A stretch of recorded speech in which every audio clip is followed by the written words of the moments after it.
à Bujumbura, il y a eu un coup d'État. Je vais vous expliquer pourquoi je l'ai dit. Nous avons tous vu le 8 comment le Burundi a été humilié. Comment ces militaires, ces soldats, il a perdu beaucoup d'officiers, il a perdu beaucoup de choses. La FRDC n'a cessé de continuer à fournir des armes et des munitions à Bujumbura pour voir comment ils vont entrer à Uvira. C'est devenu impossible.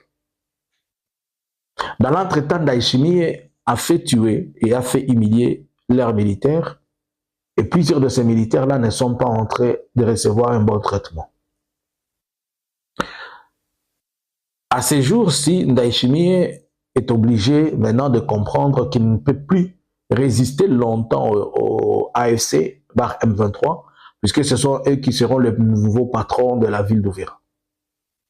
Et pour ce faire, il a besoin de collaborer avec eux pour que le Burundi soit fourni en produits de première nécessité, notamment que le Burundi ait sa part de carburant en provenance de la RDC. Donc, continuer à faire la guerre au M23 revient à détruire ou assassiner Burundi économiquement. C'est sur le plan économique. Mais sur le plan sécuritaire, Ndayishimiye, c'est lui qui a autorisé que des bombardements tombent sur les populations civiles. Et par la même occasion, Ndayishimiye a avec lui l'appui et il donne. Ils étaient tous ensemble au front avec les FDLR.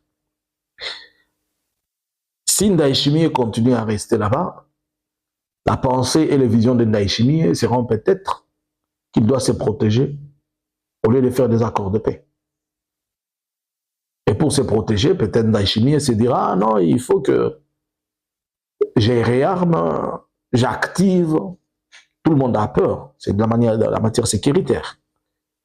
Et ceux qui sont entre les lignes de front du côté congolais, ils se disent que c'est un danger que Ndayishimiye reste là.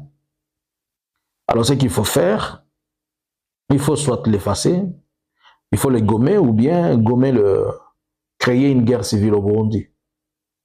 Créer une guerre civile n'est pas une option pour le moment, puisque ça peut embraser tout le monde. Embraser tout le monde, donc il va y avoir des afflux de tous les côtés. Les gens vont encore fuir en Tanzanie, en Ouganda, au Burundi. Donc pour ce faire, il faut juste aller sur la tête de celui qui est en train de faire ces choses et les gommer. Voilà pourquoi moi je trouve qu'il y a un risque que Ndayishimiye soit gommé.